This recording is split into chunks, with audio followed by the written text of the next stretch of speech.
Welcome to the Law in Context podcast Season 2. We're the two Steves. I'm Emeritus Professor Stephen Bottomley. And I'm Emeritus Professor Stephen Parker. We have both been Deans of major law schools, and we collaborated on the first two editions of a book called Law in Context. These podcasts explain fundamental legal concepts in an accessible way. Whether you are a member of the public wanting to know more about law and make sense of what is in the news, or you're thinking of studying law, or you are already a lawyer looking for a refresher course, this podcast is for you, with transcripts and more about us, two Steves, on our website at lawincontext.com.au. There are agents everywhere. You mean like James Bond? Well, maybe, but I mean in an everyday sense. So, agents who are licensed to be ordinary, you mean? Yes, but still very important. Look, forget the cloak and dagger.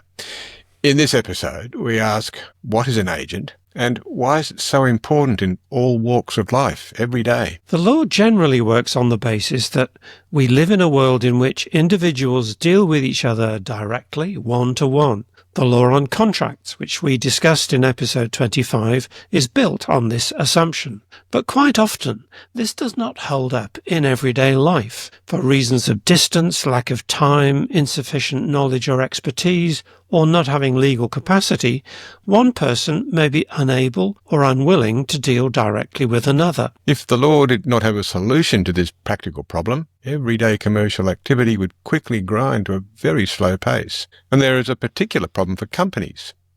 As we've seen, a company is a legal actor, but because it is inanimate, a company needs human beings to exercise its legal powers. So, how does the law respond to all this? How does the law allow a person or a company to enter into a binding contract if they are not directly involved in the process? The answer lies in the concept of agency. The idea of agency has different meanings in different disciplines.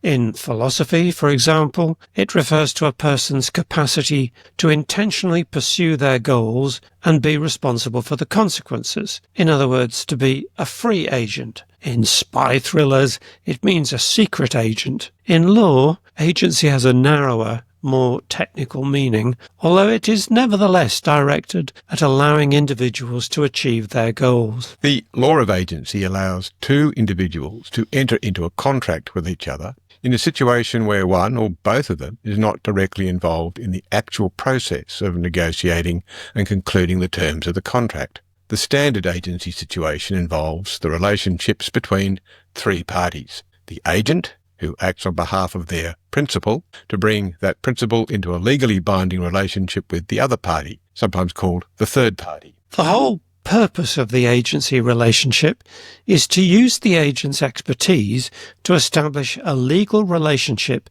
between the principal and the other party.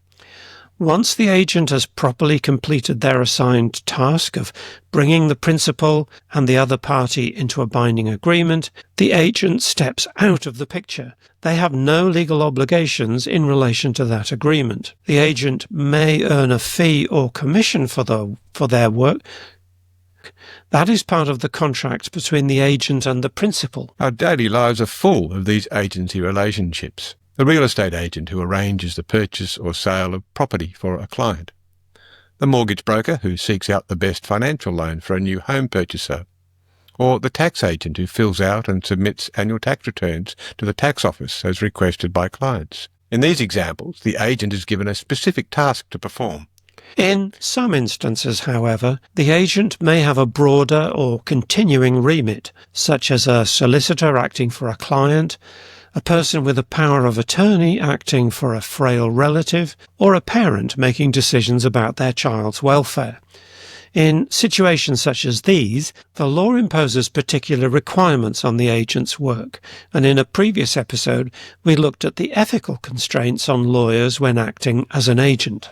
One of the critical things about an agency arrangement is that an agency can only act for a principal if they have a legally recognised authority to act in that capacity. In the most straightforward case, there is an express agreement about a grant of authority from the principal to the agent, specifying what the agent is required to do and what payment, if any, they will receive for this work. Lawyers call this a grant of actual authority. Depending on the circumstances, this might be done by a formal deed or contract or by a verbal agreement.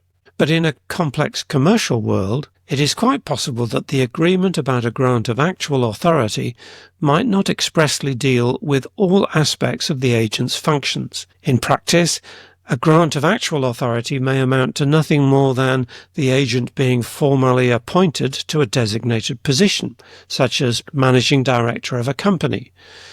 What is the extent of the agent's actual authority in this situation? It's an important question because if an agent does something that falls outside the bounds of their authority, they can be personally liable for those actions. Agency law deals with this by saying that an agent has an amount of implied actual authority in addition to any express grant of authority. The extent of an agent's implied authority is determined by looking at the circumstances of their appointment, the way in which the principal has allowed them to act, and the nature of the particular transaction in question. Sometimes, if an agent's position falls into a generally recognised category, such as a company general manager, these are relatively straightforward questions. So, actual authority can be made up of powers that are granted expressly and those that arise by clear implication from that express grant. Sometimes, however, things can get tricky.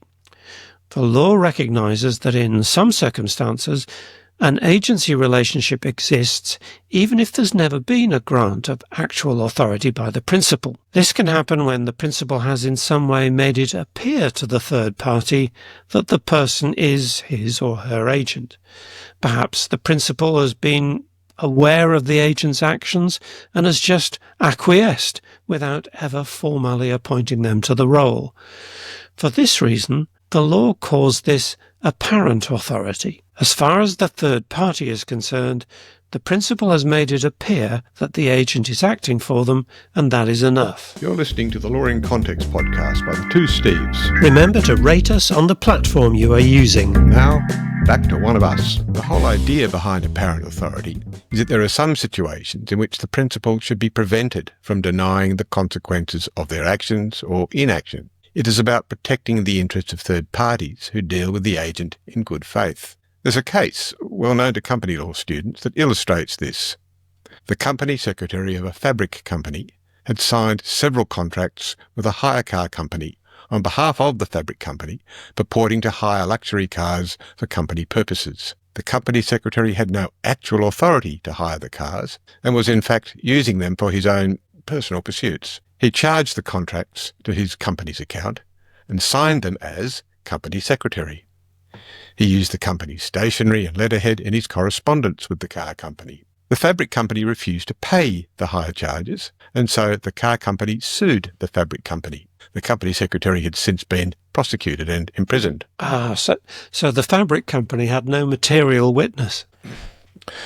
The question was whether the company secretary was an agent of the fabric company for the purposes of these contracts. Clearly there was some actual authority, but it did not cover these contracts. The court held that the secretary had apparent authority because the fabric company had allowed him to go out into the world with the usual trappings of business. It had tacitly represented him to be its agent. On one view of the case, both the fabric company and the car hire company were innocent parties.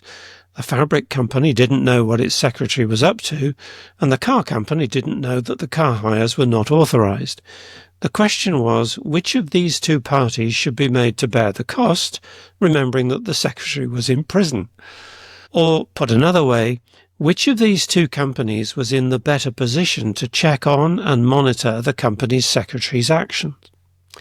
But remember, it all depends on the appearance of authority. It follows from this that if the third party is aware that the agent has no authority, or has only limited actual authority, then the third party cannot argue that they relied upon the appearance that the agent had full authority to enter the contract. So agency law is very useful in facilitating transactions that would otherwise be difficult and expensive. But there are also risks.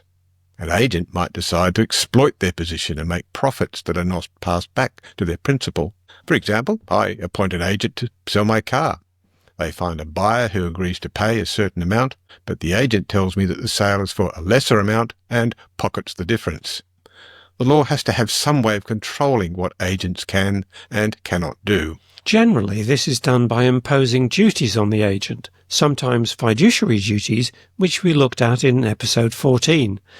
An agent has a duty to use reasonable care and diligence in carrying out their instructions, and they must always act in the principal's interests, not in their own. They cannot make any undisclosed profit or take any undisclosed advantage from the transaction. Another duty requires an agent to carry out their instructions personally, unless they're authorized to delegate this to someone else.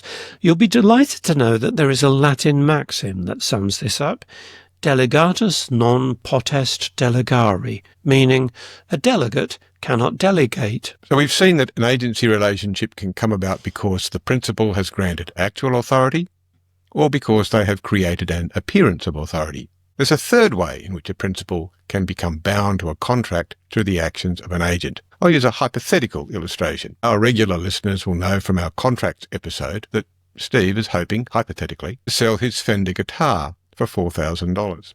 I reckon he's dreaming. Let's say that without Steve's knowledge, I find someone to buy his Fender guitar for $3,000. And I write up an agreement stating that Stephen Parker agrees to sell his Fender guitar to this person for $3,000. I sign the agreement as Stephen Bottomley for and on behalf of Stephen Parker. I then present the agreement to Steve, at which point he has two legal options. He possibly has other non-legal options, but we'll ignore those.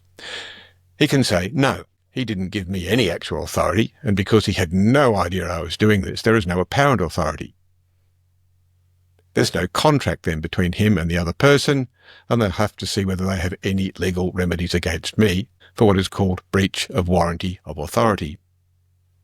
Or Steve could say yes, figuring that he doesn't have the time to pursue a better deal. He could give me authority to be his agent retrospectively. This is called authority by ratification. The rules of agency law were settled at a time when commercial dealings were done in person, even if that involved remote trans-global dealings. Today, the use of algorithms and AI systems with the capacity to learn and make decisions without direct human intervention raises interesting questions for the law of agency. The reliance on automated online share trading platforms by investment banks and private investors is an example. We could apply agency law to this situation where the person using the platform is the principal and the AI platform is their agent. This would give legal status to a non-human actor. But hasn't agency law been doing that already? Corporations are legally recognised as non-human agents. Yes, but corporations rely on human beings to do things. AI platforms are self-actuating. We're entering quite a different legal world here. So that's agency law in a changing context. You know, James Bond is such a loner that he'd be ideal as my agent to sell the Fender guitar. Why is that?